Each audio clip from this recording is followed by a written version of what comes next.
and we're just going to record as well.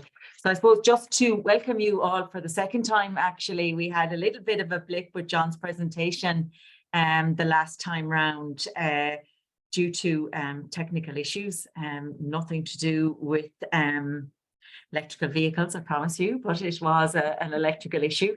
So unfortunately, we had to change this around and come back on again today. But what harm? It's good to kind of get this done. And we will have the recording of this as well for anybody who wasn't able to join us again today. I think we had a good number the last day, but maybe some of those might be able to join us today. So if they're not, we will have the recording of it done.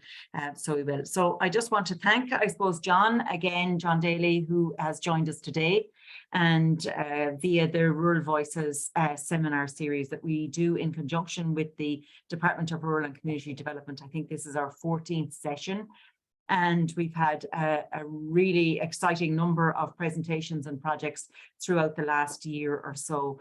And I think John is going to finish the summer for us this time around. We won't have any in July and August. So John, again, who is a senior economist with the Northern and Western Regional Assembly, has done some great work via the study of a level of public electrical vehicle charge points in the Northern and Western region of Ireland, using data from the ESB plug points and open charge map. And as well as that, they also kind of carried out an analysis. They surveyed the attitudes of over 400 residents from rural communities in the Northern and Western region. So I suppose John is going to kind of look at all of this today and examine these pinpoint and pointed regions for public electrical vehicles, which even though it may not be paramount to all of us now, I presume in the coming years, it definitely will, John. So it is something that it is very interesting. I heard the topic being debated on RTE evening show about a week and a half or so ago, or 2 weeks ago. So it is definitely a topic of huge interest. So once recorded today, we will disseminate the seminar quite widely. So John, on that note, I'm going to hand it over to you and let you take over. Great stuff. Thank you, Mara. I'm just going to try and share my screen now. I may have to be given, it looks like I have to be given permission, folks. So while you're doing that, I'll actually just give I suppose, a brief introduction for myself while I wait for that function. So obviously, now just getting it up here now. Great stuff. I'm assuming everyone can see the presentation now. Yeah, it's still in presentation mode. Yep, yeah, you have it. Great stuff. No, very quickly from my side, obviously, yeah, as in very happy to be able to join the University of Galway's Rural Studies Centre's Rural Voices again. Unfortunately, we had an issue with broadband the last time. Again, another topical issue for rural residents. But look, first and foremost, thanks to Dr. Farrell, Dr. Conway, and the team at the Rural Studies Centre for the opportunity to speak here today. So my presentation is going to focus on basically an analysis of EV charge points in rural areas across essentially the most rural oriented region on the Project Ireland 2040, which of course is the Northern Western region of Ireland. And the focus of is going to be predominantly on the Assembly's regional EV charge point, which we would have released in October of last year, that essentially did two things.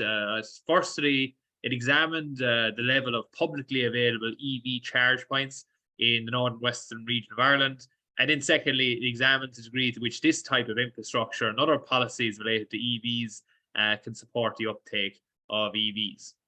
Before I get into, I suppose, the specifics of the analysis, I said I'd just briefly highlight to everyone what the Northern Western Region Assembly does as a public body for those of you that may not be aware. So the Assembly basically is one of the 3 regional assemblies of Ireland. You can see the regional kind of breakdown there on the right-hand side in the Republic of Ireland. And our overarching remit, I suppose, as a public body is essentially to support the delivery of effective regional development through planning, EU funding and research. And our key responsibilities have been outlined on the screen. I'm not going to go through them all specifically, but I'll just go through the main ones. And the first one you can see there on the top left of the screen is that our main responsibility would be to prepare, develop and support the implementation of the regional spatial and economic strategy of the North and Western region, with this statutory investment framework essentially acting as the regional implementation of the National Planning Framework and Project Ireland 2040 in the region. And it aims to accommodate future population growth in the region in a sustainable manner, but also in a manner that will allow the region to build up its population that can provide a counterbalance essentially to the historical overdevelopment in the Greater Dublin area. And the second key responsibility, again, one that worth mentioning, is that we would act as the managing authorities of one of the managing authorities of the European Regional Development Fund in Ireland, specifically for the distribution of that fund in the North and Western region, with the Northern and Western Regional Programme aiming to support just over 210 million euros in investment in projects up to 2027, specifically in the North and Western region, which you can see there on the graphics, the blue parts of the northwest of the country. As well as that, we'd obviously apply for and manage other EU projects as well, and act as national contact points in a range of other programs.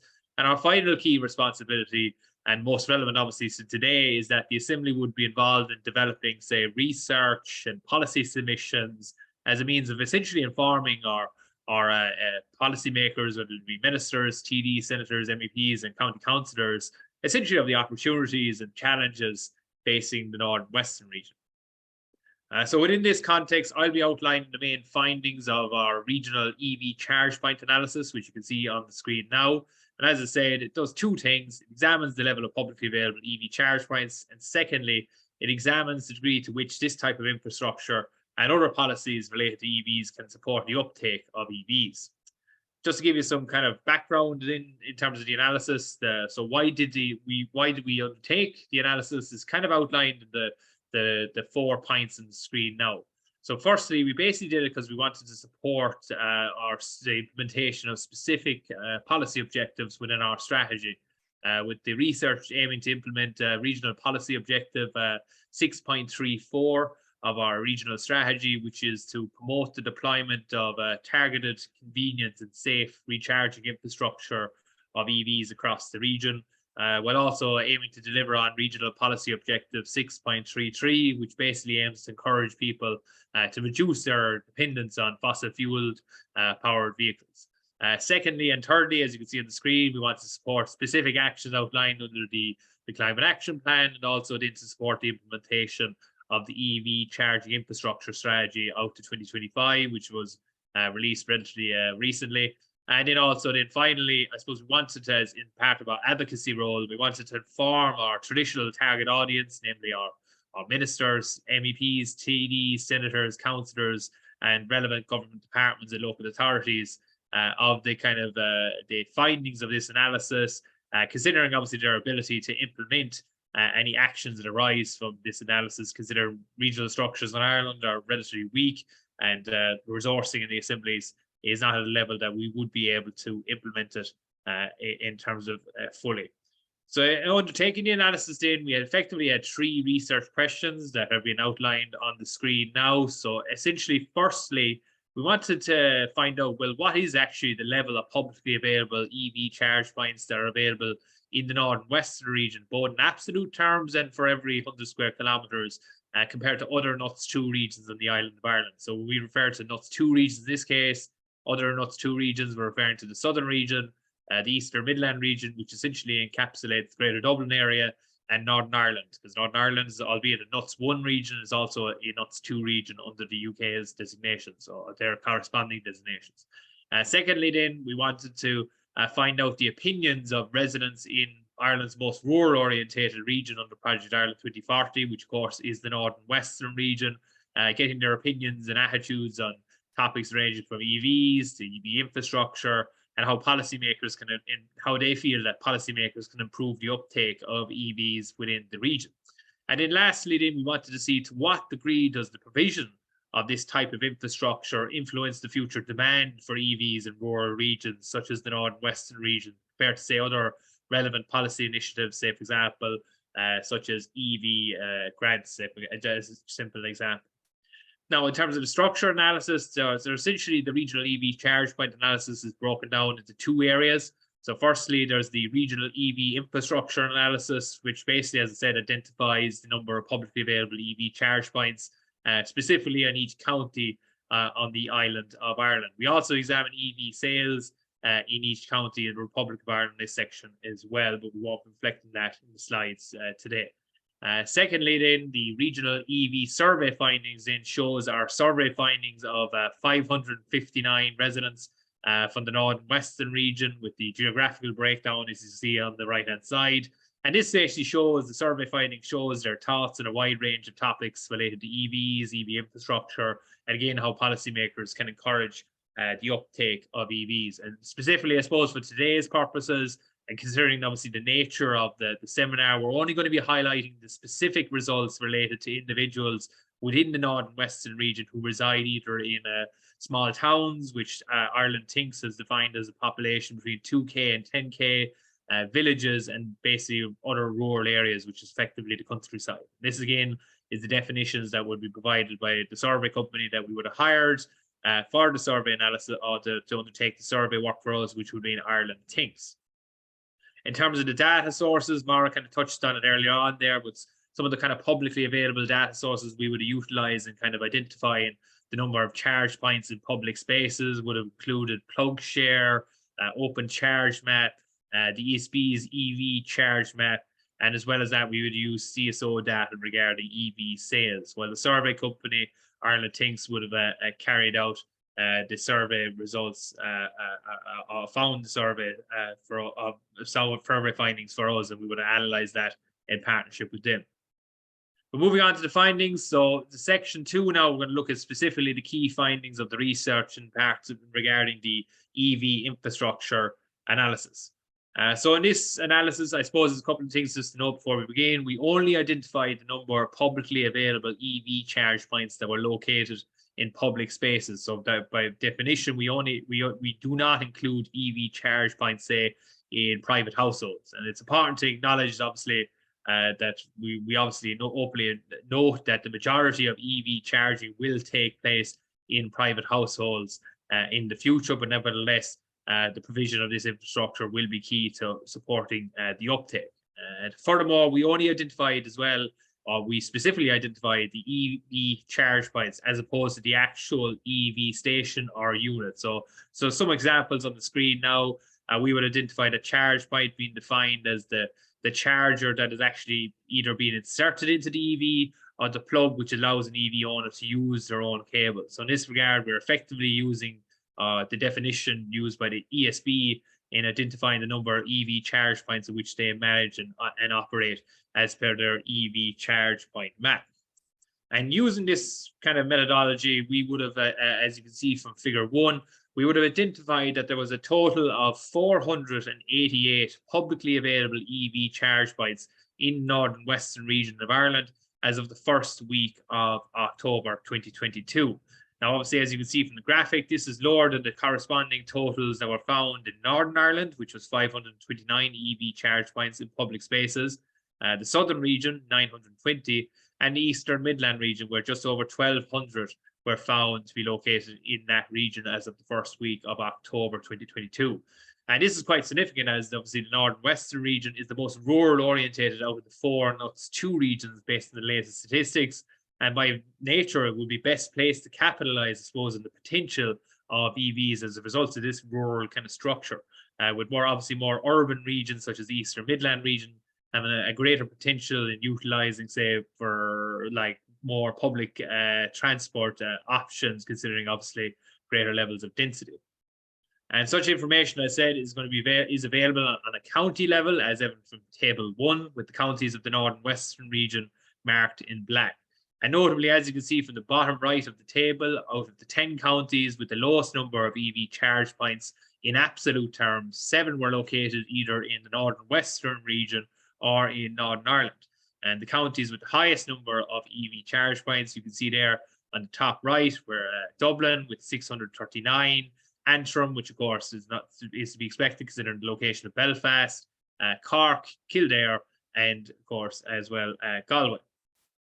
However, I suppose, considering the spatial dimensions of all the regions and the counties across the island of Ireland, we felt it was quite relevant that we would examine this per square kilometre, as well as just looking at it in absolute terms as well. There's obviously considering factors such as range anxiety and battery wear out anxiety as well. So using data from Ireland Survey Ireland, we found that the northwestern region as well registered the lowest density of publicly available EV charge points on the island of Ireland, with 1.9 publicly available EV charge points available for every 100 square kilometres. This was below, as you can see from figure 2, the average for the island of Ireland of 3.8, and was notably lower, say, compared to ratios, say, for the other NUTS2 regions on the island of Ireland. And say, in contrast, the Eastern Midland region registered the highest density of publicly available EV charge points, with 8.7 publicly available EV charge points for every 100 square kilometre. And notably, we found that each of the counties of the Northern Western region and counties on the western side of Northern Ireland registered below average concentrations of publicly available EV charge points per square kilometre. Just for example, Leitrim had the lowest concentration of publicly available EV charge points in the Northern Western region and in Northern Ireland, with only 0.5 publicly available EV charge points per every 100 square kilometres, followed by Roscommon at 1.3, Mayo at 1.4, Tyrone at 1.5. With most of these counties on the screen now predominantly rural by nature, and you can see the exceptions, of course, are the two counties in Northern Ireland, namely Antrim and Down, which recorded above average concentrations of publicly available EV charge points for every 100 square kilometres. And figure 4 simply shows this information again, except on a map, with the dark shaded counties having a relatively high concentration of publicly available EV charge points per square kilometre, with white and light shaded counties having low concentration. And as you can see from the graphic, the lowest concentration of publicly available EV charge points for every 100 square kilometres tends to be concentrated in kind of more rural orientated counties of the Northern Western region, the Midlands, and rural parts of Northern Ireland, which are effectively the western part of Northern Ireland to a certain degree. Whereas above average concentrations, as you can see from the graphic, tend to be generally concentrated in the Eastern Midland region, specifically in the Greater Dublin area and the eastern part of Northern Ireland. So moving on to section 3 now, we're going to look at the key findings of the survey results, where we would have surveyed just under 600 residents in the northern western region of Ireland on topics related to EVs. And as previously mentioned, I suppose considering the nature of the seminar, we're only going to be focusing on the sample that were related to residents, say, for example, small-sized towns, residents from a village, and residents from a rural area, namely basically the countryside. With this subset actually representing just over 70% of the original sample. Should we note as well that the residents that took part in the survey are generally reflective of the gender composition, say demographics and education and income status of the wider population of Ireland, and about 3% of the sample noted that they primarily drive an EV at the time of the survey. And only presented a couple of results, as overall there was 20 questions, with the results examining everything from prices to policy interventions regarding EVs.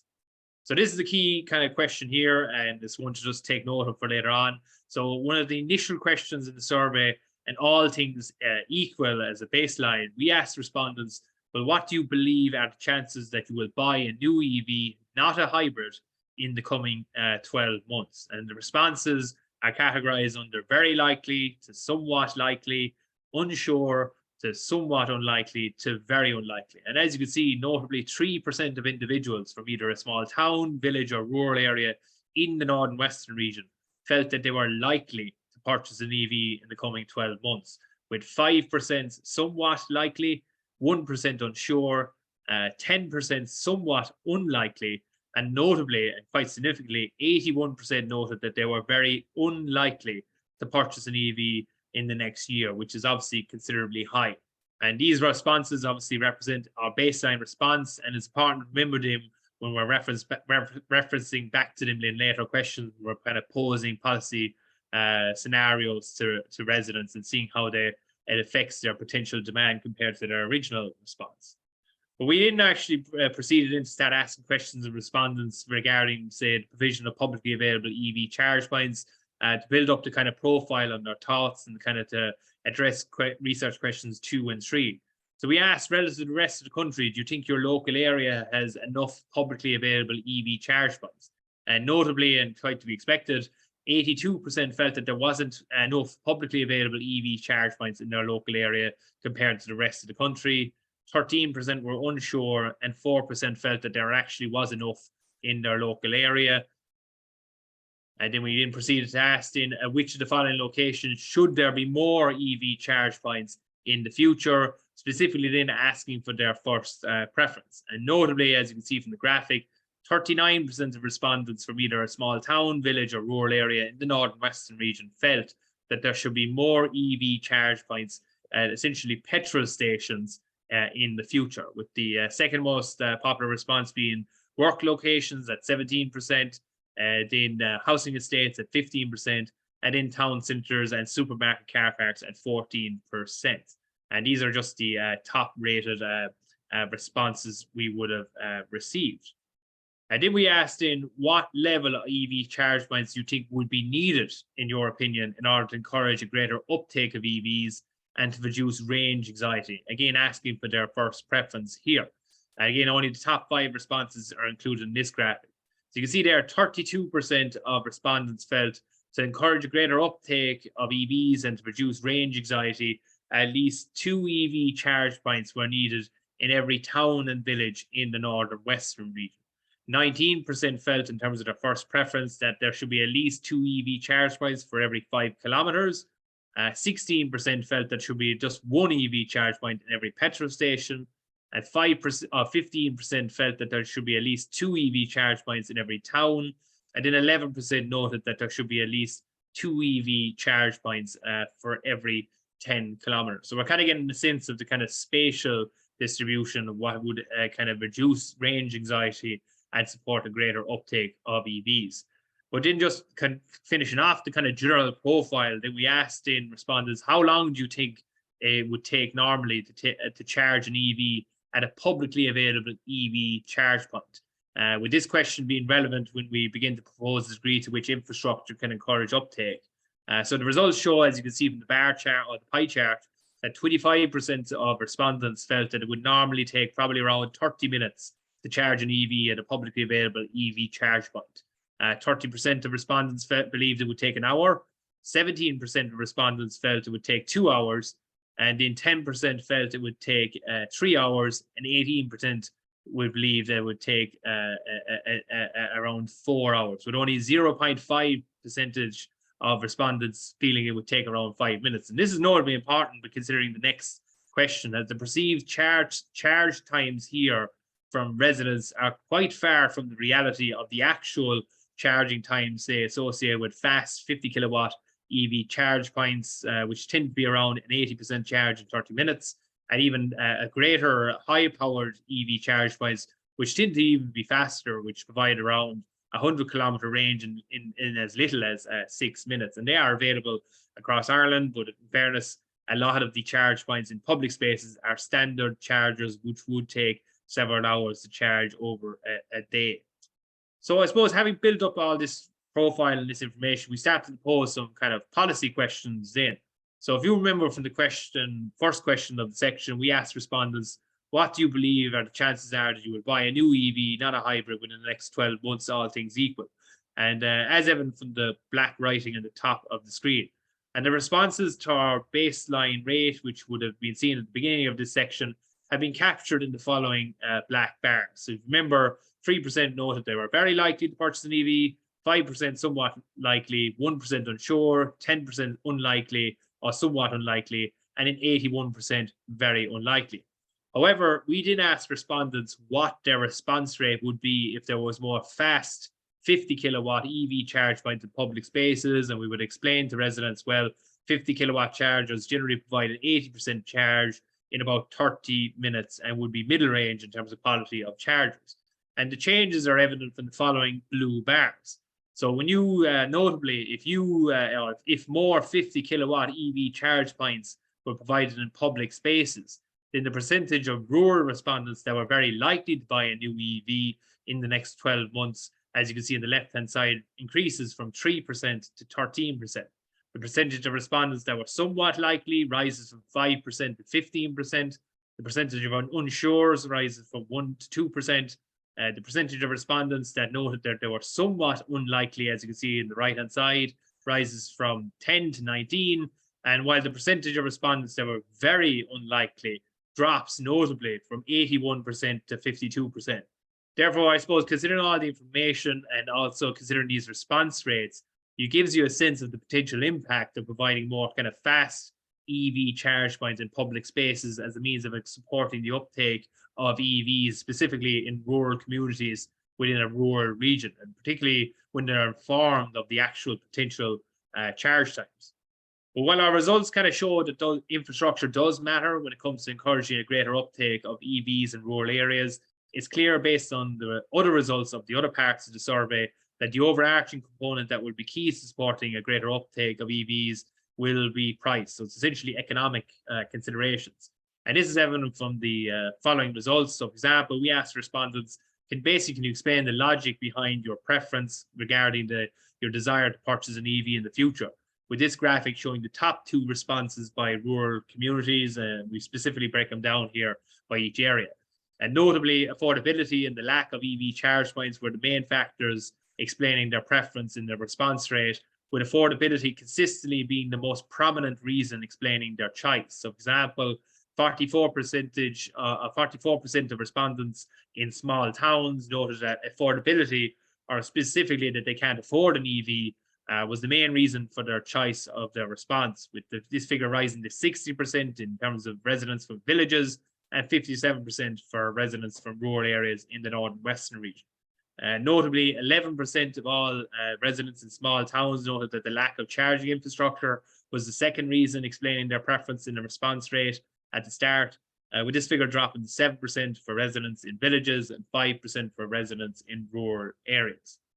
And the degree to which affordability will be an issue is evident from figure 5. We asked respondents, well, what's the maximum price you would be willing to pay for an EV? And as evident from the graphic, you can see that only 25% of our overall rural sample noted that they were willing to pay €30,000 or more for an EV, with the corresponding response rates for rural area residents being 27%, residents from a village being 25%, and in residents from a small town being 21%. And the results should be taken into account considering obviously recent reports from, say, John Daly, which found that the average price for a new EV was around €64,000, while a second-hand, depending on the year, ranged from anywhere from €38,000 to €42,000 on average. Of course, again, that is obviously an average, but it shows there's quite a gulf between people's willingness to pay versus the actual prices of EVs in reality. So considering this, it's clear that the price is obviously a major issue for the uptake of EVs in rural areas. And this is quite relevant given that the government are about to drop the value of the EV grant literally in a couple of days on the 1st of July. Therefore, the next area we looked at was to see the impact of the change in the grant rate, grant rates for EV purchases on the demand for EVs. So at the time of the analysis in October, the government provided a maximum grant rate of €5,000 for EV purchases. And as before, we have a baseline response rate, as you can see in the black lines. However, as you can see from the blue lines, if the government were to increase the maximum grant rate from EV purchases from 5K to something very ambitious of around 10K, then the percentage of respondents that were very likely to buy a new EV in the coming 12 months rises from 3% to 13%. Percentage of respondents that were somewhat likely rises from 5% to 22%. The percentage of unsures that were 1 to 5. The percentage of respondents that were somewhat unlikely rises from 10 to 13. And notably, the percentage of respondents that were very unlikely to purchase an EV in the coming 12 months drops from 81% to 47%. With these drops much higher than, say, the corresponding drops with the provision of more 50 kilowatt EV charge points. So this is quite relevant considering the government's obviously decision to reduce the maximum value of the grant from 5K to 3.5K is of the 1st of July, as these results very much show that the grants and the provision of grants and prices are key to unlocking demand in rural areas, particularly in the northern western region. And what was very interesting before we explained to the respondents the EV grants and posed questions regarding the EV grants that were available, We had asked respondents about the provision of grants and how it could affect their demand, and we asked them, say, their knowledge on the availability of grants for purchasing EVs. And this is before we had posed any of the demand responses that we will see in the previous slide. It was quite striking that 41% of respondents from a small town, or from small towns in the north and western region, were completely unaware of any government grants with respect to purchasing an EV. Likewise, with the corresponding percentages for residents in villages being 33% and rural areas being 32%. That's quite striking that they weren't even aware of EV grants, and kind of highlights a potential area to work on in terms of promotion. As well as that, we also asked respondents, would you support regionally targeted grants for EVs? As this has become quite a topic now, with the department looking into how such a mechanism could be developed. And what I mean by regionally targeted grants, I mean higher grant rates essentially for citizens living, say, in rural communities versus lower grant rates for citizens living in urban communities. And unsurprisingly, you can see there was overwhelming support for that from rural residents. 73% of respondents would support the provision of regionally targeted grants for EV purchases. 13% would noted no, and then 14% were unsure. So I suppose, taking on account this information, the Assembly has made a number of recommendations to policymakers to consider, and this would have been outlined in our regional EV charge point analysis. At a high level, we basically believe that there needs to be a significant level of investment in order to improve the availability of publicly available EV charge points across the northern western region. And although EVs basically aren't perfect, they are far more sustainable, environmentally speaking, relative to, say, their counterparts in petrol and diesel vehicles. And considering, I suppose, the rural composition of the Northwest, our residents are likely to remain notably reliant on private car journeys for the foreseeable future. Therefore, the uptake of EVs will be key to supporting more sustainable private car journeys and in the coming years. So in total, we have 6 recommendations as part of the regional EV charge point analysis, with the first of the 3 recommendations on the screen now. So the first recommendation is essentially to enhance the level of funding provided under the Climate Action Fund so that we can deliver more publicly available EV charge points in the northern western region, particularly fast and high-powered EV charge points. Much of the charge points that are located within our region are now currently standard EV charge points, and they effectively take hours upon hours to fully charge to be packed up for the day.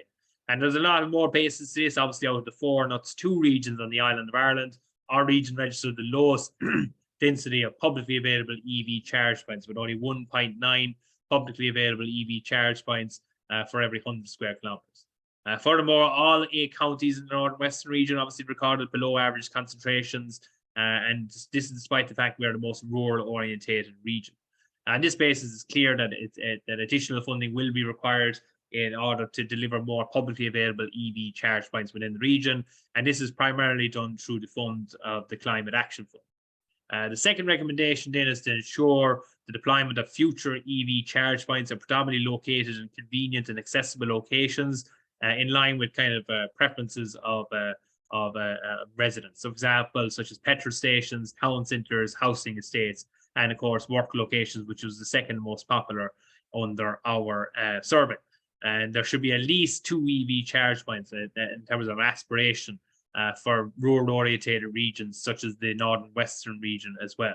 And this is obviously based on our survey findings, which found that, say, for example, 39% of respondents noted that they felt that petrol stations was their preferred location for future EV charge points. And the third recommendation is to remove the co-financing requirement for the EV public charge point grant for local authorities that are based in the northern western region. So the EV public charge point grant, for those of you not aware, essentially is a government initiative to support the rollout of EV charge points across Ireland, and local authorities can apply essentially for a charge point to be installed on public streets or public car parks, which provide overnight parking for local residents. And the scheme gives around, I think it is around support to local authorities in the range of around 75% of the capital costs, and that's capped around €5,000 per charge point. In this regard, we believe that the co-financing requirement for such a scheme should be removed for the local authorities based in the northern western region, basically as a means of encouraging the 9 local authorities within the region to draw down such funding, as the 25% outstanding co-financing requirement is a big ask for local authorities, considering the experiences in their finances in recent years. The fourth recommendation then is to implement regionally targeted EV grants for EV purchases valued between the current range of 20 to 60K, so that citizens essentially living in rural communities receive a higher grant rate compared to citizens living in rural or urban communities. And such a policy will, as I say, essentially involves kind of the targeting of the grant, and the rationale, I suppose, behind such a proposal is based on the fact that citizens living in rural communities relative to their counterparts in urban communities face longer distances to, say, basic and essential services, and they've also limited access to public transport. Hence, in a lot of cases, the only sustainable transport option really is to purchase an EV, and we've obviously seen the importance of the grant in that regard. The 15th recommendation is to explore the possibility then of increasing the maximum grant rate of 5K for purchases between 20 and 60,000, and examine the merits of enhancing other financial reliefs associated with EVs. And of course, this obviously is in context of everything. We're mindful of our targets out to 2030, which is to reduce our carbon emissions by 51%. And I think now is that the time is now not to be reducing EV grants, but more building on the progress that has been made in terms of the improvements in EV sales. And it's clear that the grant matters greatly, regardless of what is noted as overall reduction in prices. We need to see continued progress, considering that time is running out in terms of the timescale we have to reduce our carbon emissions. And then lastly, and this is kind of built on what, the level of degree to which people were not aware of the grants in the region and other kind of associated kind of features of EV charge points of public spaces. We want to see a regional promotional campaign across the northern and western region to be launched, kind of highlight these government supports and grants, but also to highlight some of the basic kind of common features of EV charge points in public spaces, making people aware of the different types of charge points and making them aware of how quick these chargers can work. So just some concluding remarks before I finish up and pass it back to yourselves. So as you can see, there's four that really stand out.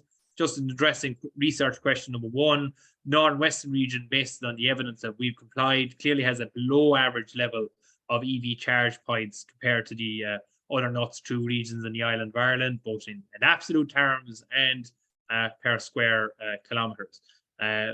Secondly, opinions of residents suggest that there is a lack of demand for new EVs in the Northern Western region, and that's obviously due to a lot of factors, but the costs are obviously a major issue, but also anxiety in regarding the lack of infrastructure and obviously battery wear out as well. And that very much highlights the need for greater government policy interventions, and context is everything, and we need to hit our targets by 2030, so we need to begin moving on this more aggressively, in my own opinion.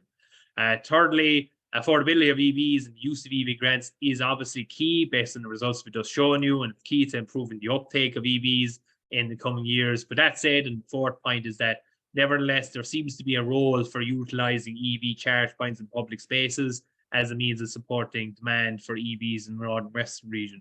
You would have noticed in the very likely and very unlikely response rates, which our survey company would have noted are very much indicative of strong demand rates, is that you were seeing that there is a marginal difference, but nevertheless, EV grants is the most important factor, but there's a marginal difference, but it shows that there's an opportunity to utilize EV charge points as a more cost-effective way of supporting the uptake of EVs, particularly in rural communities and across the Northern Western region as a whole.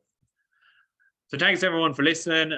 Hope you found that kind of informative, and happy to take any question or even just pass over to everyone else and just have a general discussion as well. So hope you found that useful.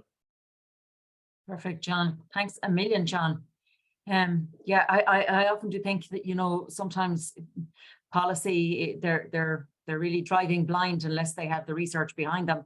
They have it here in front of them, it's quite mind-boggling, really, the level that we have, and I suppose the changes that could be made to make the changes that are needed. The uptake, you would imagine, could be an awful lot more if the availability of the chargers were there, even visibly. When they're there, people start to think about it and think about making the change. So on that note, I might hand it over. I think, Anya, you had a point in there. If you want to come in on that, that's no problem.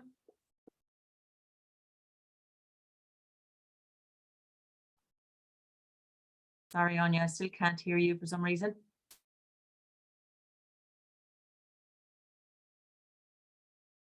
No, I'm not hearing Anya. Maybe somebody else is. No? No, more not hearing either. No. Okay, we're still not hearing you, Anya. Do you want us to just work on the comment? Yeah, we can just have a look at the comment. I suppose here, Anya is from the Leitrim County Council, and John, she's just looking there. If you can see it on the comments, she said that there's no EV charger grants anymore for local authorities from the SAAI, and there'll be some schemes coming from ZEVI, and the 5K car grant will be reduced on 1st July, which you had said, I think, John. But the charger points, John, the local authorities, no more grants coming from those. Yeah, as in, I think that was a comment that was made through the zero emissions vehicle crowd in Ireland. So they're effectively under the department. So my expectation was that the grants would continue under them. I had heard all right under the SCI grant that there was a rollback regarding the publicly available EV charge points for local authorities. But it comes back to the point originally anyway, was that there definitely needs to be a kind of a step change anyway, in terms of whether it be the provision of through the Climate Action Fund and the ESB's kind of EV charge point network, or even just general supports to encourage more private developers to set up these kind of charge points, because they do make a difference in terms of kind of like reducing range anxiety, provided of course this is all under the assumption of current technological obviously standards. Say for example, they go out overnight, Tesla for example, that a charge or battery that is will continue for weeks on end, that obviously changed the narrative. But this is obviously all considering the kind of ranges are generally around 200 kilometers, and it can be varied depending on the weather. Even like, for example, what colleagues in the Northern Western Region Assembly would have noticed those, depending on the weather of the Nissan Leaf, it actually can the range target or the stated range is quite lower compared to what is that, or the actual range of what is actually utilized is quite lower than the actual stated range. So I think more of this kind of infrastructure is needed, whether it be local authorities or even private developers or private operators, or even through via the ESB's network, which is funded to a certain degree by the Climate Action Fund. Yeah, and I suppose anybody else at this stage who wants to jump in, please feel free to jump in, rather than we have a smaller number. So I think we can actually call out our questions if you want. But again, I find the whole thing unusual, not unusual, I suppose it's exactly as it's expected. But you know, you're looking at rural areas, you're looking at our dependency on cars, you're looking at all of that, and then thinking about the model that should have been there. You know, rural areas potentially should have been the first target rather than the last.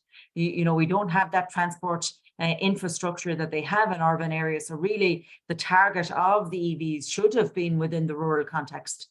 And it wasn't, John. And it's kind of counterintuitive where through market forces, which is through private operators, or just through the provision of publicly owned EV charge points via the ESB network.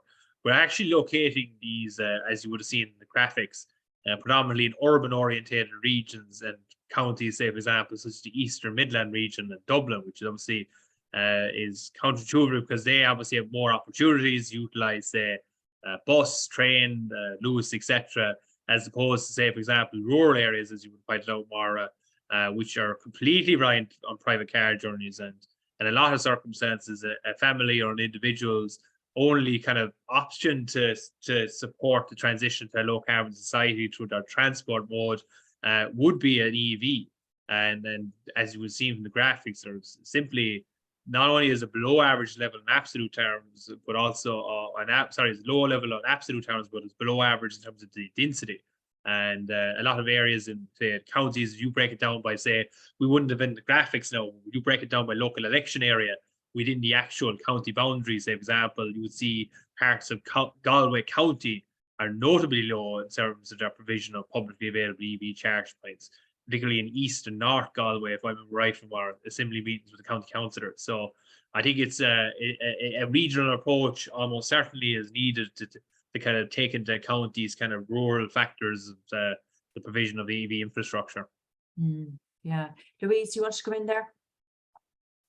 Yes, hi John. That was really, really fantastic presentation, and it is so timely. And as Maura said, it's so needed because policies are having unintended consequences where they could actually be put to really good use. I saw Shane's comment there saying he liked the range anxiety term. Interestingly, and I should state from the beginning, John, I'm in Roscommon, so I have a big question as to why we have no charging points. I'm feeling very underserviced. Um, we did a survey working with the Department of Transport and the Department of Education here locally, and we're going to look at running out an integrated pilot service for public transport. And just a very pre-survey, we talk about public transport and these EV points. One of the issues that come back was that actually the reasons for not using public transport for the children is a fear for safety. So you have so many soft issues that is not about the physical infrastructure of things. You mentioned this range anxiety that I think we need to tackle. So I love that your recommendation had this idea of that campaign. And I also noticed that when you mentioned about having more charging points, did you consider about, the public accessible areas, great, which of course should be, but I wonder or what do you think about them being linked to the bus stops? Now, my thing about the rural transport bus stops is they are usually in very inaccessible areas with no infrastructure, no huts, no nothing, side of a road, that maybe, and I know I can take from the approach we need a more holistic approach to this. We need to start joining the dots of where, if you're going, because in a rural area many people, why they won't use the public transport is because they can't get to that first point. But if we roll it out and think we put them into electric cars and they drive to the bus stop, maybe that could be linked to the EV. I don't know, is that something, John, that you're kind of joining the dots on those things? Yeah, well, it's we would have made it our submissions, say, for the review, the NDP, a lot more of a need for multimodal kind of access points. Just exactly what you kind of talked about there, Louise, as in the ability to charge, say, at Innis train station, and then go from Innis to Limerick via the train, and have your EV charge point charging your EV while you in work, return the train, and then go home again via the EV. So it's completely, relatively speaking, you're reducing your carbon emissions. You're using two modes of transport, even the other way around. Just mindful you asked 2 points there. So the promotional campaign, sorry, I jumped on that, but the promotional campaign is definitely, I think, worth pursuing, primarily because we're very much in the same, for example, in the stated times, for example. There's a big disparity, as you would have seen, between what people's stated times are. Most people thought it was around 2 hours to 4 hours or more in terms of the main response rates. Literally 0.5% of respondents thought it takes 5 minutes. And this is despite the fact that we do have technology now in the form of high-powered EV charge points, which are essentially 50 kilowatt charge points and higher. And then you have the actual 50 kilowatt charge points, which are around 80% charge in 30 minutes. So I think we definitely need to inform people a lot more of the kind of benefits of these, because I don't think people are fully aware of the kind of how straightforward it can be to charge in public space. Now, they obviously need to be informed of the challenges as well. Say, for example, if you have certain types of chargers beside each other, you can have technological issues. Say that if you pulled up beside me and I'm charging, you can't use the second charger accompanied on that EV station due to the kind of technological issues associated with that.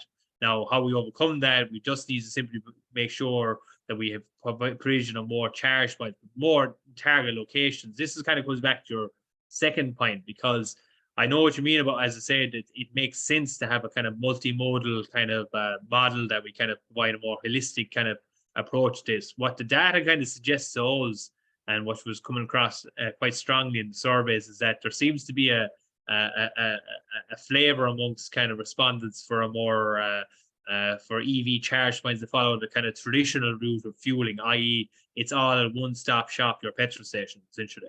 That seems to be the preferred option, but I think at least anyway, if we have a kind of more holistic approach, have these dotted everywhere from work locations primarily to kind of the public transport options, but also in your traditional petrol stations as well, we can make a lot more effort, a lot more progress in encouraging a greater uptake of these EVs. Because right now, based on 2022 statistics, I would have looked up the latest CSO stats before coming on here. because obviously the stats and the actual publication, which were released in October, are outdated at this point. And the North and Western region, in terms of EV sales, and I mean pure EV, not hybrids, were only 7% of overall car sales. And that is notably lower compared to the state average of 11%. So it goes to show that we really need to push on if we are going to make some kind of sizable dent in terms of our transport emissions, in terms towards our 2030 targets. Okay, thanks, Louise. Thanks, John. There's a comment in here from Steve. Steve, do you want to drop in yourself with this about the Just Transition Fund, or we can read it? Yeah, forgive me, the coverage isn't great today, Maura. Okay. Yeah, look, it's on the call that we touched on previously. We had great hopes, John, and we still hope, obviously, that most of this can come to Galway. But for the Just Transition counties, it's 15 million. From what I understand from the talk we got on the 18th of May, it's been targeted at community centres. I know the likes of Chagas are looking at it. So it's quite open and it's fully funded. So maybe some of the gaps that you're touching on, John, might be closed just for those counties by that amount over the next maybe 2 years or so.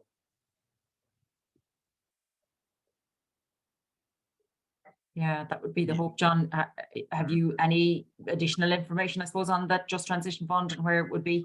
I don't. I know the Eastern Positions. Midland. I know the Eastern Midland Region Assembly would act as the managing authorities in that regard, and they probably be better placed to kind of discuss the distribution of that funding. But you're right, Steve, as in any kind of funding or additional funding in this regard is only going to be of help, because ultimately the more visible we make these charge points, the more accessible, and we make them, the more likely we're going to encourage people to take them up, all else equal. Yeah. Anya, I'm not sure if you can come in there or not, but I think your sound is still gone, is it? No, it's still gone, Anya. No, Anya just put in a piece there, John, in relation to in Leitrim, they have a sustainable mobility pathfinder project with the Department of Transport. So they're hoping to access the Interreg funding, I suppose, to build, sorry, now I'm seeing that. Sorry, there's just it's a multimodal. Sorry, yeah, Louise, that's something okay. crossing over my. No, it's to move forward with the multi-mobility hub that would have multimodal options for the EV car share, carpooling, e-bikes, cargo bikes, all linking with local and public transport. So that's a really exciting initiative that Leitrim County Council are moving forward for with Interreg funding. I think that's a really good one to keep an eye on to see how that could go. John, can I ask, John, how or do you know why is it or who was it? How is there such a disparity in range in the provision of those EV at the moment? In terms of the EVs or the actual EV structure? EV points, yeah, like we say Roscommon was so low compared to others, who put those in or how did that get decided?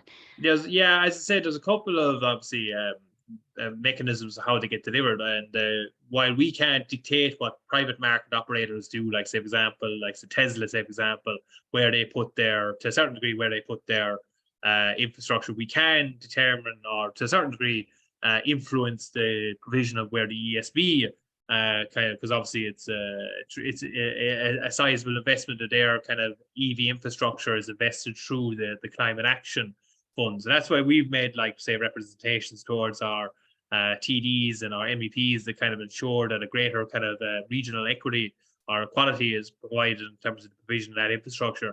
I think a lot of it, though, Louise, though, is down to, say, the kind of market analysis that, say, for example, EV sales as a percentage of total car sales in the kind of counties of such as Roscommon and Leitrim are particularly or relatively low compared to the state average. So I say that is probably the logic that has been applied for. But like the survey data is showing, like if you build the infrastructure, they will come and use it, and it will actually, in my opinion, and the opinion of the Assembly as we adopted this report last year, that it actually will stimulate demand, will improve the rates further. So I think a lot of it's down to private market conditions, but then it seems to be influencing obviously the ESB's network as well. Yeah, I think it's really powerful. I think we missed one there from Brendan. Brendan, do you want to jump in, or would you like us to take your comment? So no, you can just take the comment, please, Louise. Yeah, Thanks. of course. It's very fair. We're perpetuating a highly car-dependent car society with all inequalities and high costs for households just by changing the energy type. Yeah, I think, look, ultimately, as in, while we there's a big context here. Obviously, the national planning framework with region spatial economic strategy in the North and Western region. Under that, those kind of spatial strategies, notwithstanding the review that's to be taking place, we're going to see in the future more compact growth in terms of housing developments. And obviously, the provision of more compact growth, whether it be in our metropolitan city areas or whether it's our small, kind of relatively speaking, key towns, we're going to see a lot more accessibility or opportunities to allow people to become more involved and more active in the public transport sphere on more physical forms of transport, say walking, cycling, etc. However, though, notwithstanding that, regions such as the North and Western region will continue to remain predominantly rurally structured. And it will be, in my opinion anyway, they will continue to remain predominantly reliant on private car journeys. And we can't dramatically change that without the provision of substantial funding that will not become available. So what we have to do in the meantime is that we have to make whatever the form of transports that are currently being taken as sustainable as possible. So in this case, in the form of private car journeys, I think we have to transition obviously away from petrol and diesel vehicles towards more sustainable forms of transport, such as, say, EVs. Now, that's not to say EVs are perfect. There's obviously environmental issues regarding EV and the potential challenges associated with disposing of, say, batteries, say, for example. But nevertheless, the SEI will have shown their research that EVs are far more sustainable compared to petrol and diesel cars in terms of greenhouse gas emissions per kilometre of travel. So I think we just have to kind of take into account the kind of the structure that we find our region in and just kind of make it as sustainable as possible. And I suppose just finally, John, in relation to that, you know, when you produce something like this, the implications in relation to policy, how near can you get to the policymakers in relation to this? What kind of an impact could it have? Yeah, well, we have raised this, say, for example, like all our reports, we initially bring these to our county councillors and that approves it at the assembly meetings. And then we would have exchanges, for example, with TDs and other policymakers regarding kind of ensuring supports can be provided in the way that these actions can be implemented. And an encouraging point was, albeit I wouldn't say it was as a result of the report, but I did notice that the assemblies and local authorities were invited to the department's meeting with the zero emissions vehicles in Ireland, and they would have noted that the department is exploring mechanisms of how to develop and implement a regionally targeted grant regarding EV. So, i.e., that you're from a rural area, you get the higher grant rate versus the grant rate compared to an urban area. That was after a sizable time after publication of a report. I wouldn't say it's a direct connection, but nevertheless, it is the fact that it is being considered by the department is a welcome step, and it's kind of more that needs to be done, because ultimately we have to, considering regional structures, we can invest ourselves. While we are the managing authorities of the European Regional Development Fund, we have no capital budget. We obviously have limited resources ourselves to implement a lot of these actions. Therefore, we're completely reliant on our kind of state agencies. So we essentially have to keep advocating, and hopefully it gets through eventually. Yeah, we won't say they're the little breadcrumbs that come again to the rural areas. We won't kind of go that far down along the line, but you know, it seems a little bit like, you know, a little piecemeal kind of to kind of keep things satisfied for a little while. Brendan just asked a good point. How much is a public charging point? What kind of money are we talking about, I suppose? I suppose sometimes communities and these can never get a handle on these things because, you know, you wouldn't have a clue what kind of money, you know, any of these are looking at. But what would you be looking at, John? It's a shame now, because I actually had spoke to the ESB about that before, and I don't have it in front of me now. But it obviously varies. The high-powered EV charge points are obviously quite expensive, and I don't want to throw out a figure just in case I'm wide off the mark. But I know it obviously ranges by, say, for example, the standard charge points are obviously relatively cheaper compared to the high-powered charge points. But the problem is that the high power charge points, which is again the 100 kilometers in less than 6 minutes, is exactly what this region or what we need to be kind of looking at in terms of our ambition. So, but apologies, Brendan, I actually don't have that figure in front of me, and I would be wary of quoting it in case I'm a bit off the mark here. Yeah. No, I'm sure we'll be able to look it up anyway. So we will. I don't want to keep anybody too much longer over. We're going a couple of minutes over. But listen, John, as always, the second time that you've presented with us, both pieces of work really, really interesting. You know, really hit a note, I suppose, for us who are, most of us are based in the Northwest region. So really relevant to us.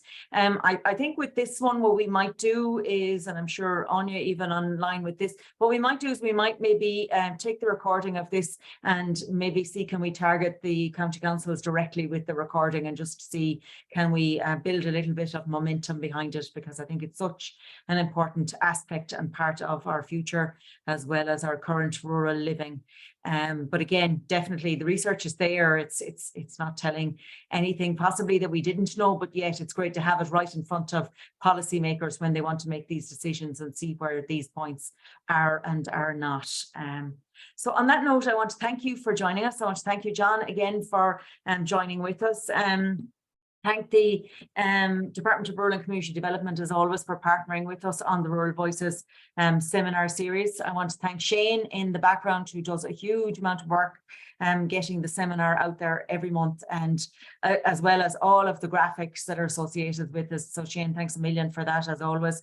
Thanks to Louise and Niamh and any of the other people involved in the rural seminar series, a rural studies centre in Galway and in the University of Galway, which again, we hope is building strength of these rural ideas that we have around rural Ireland, as well as everything else.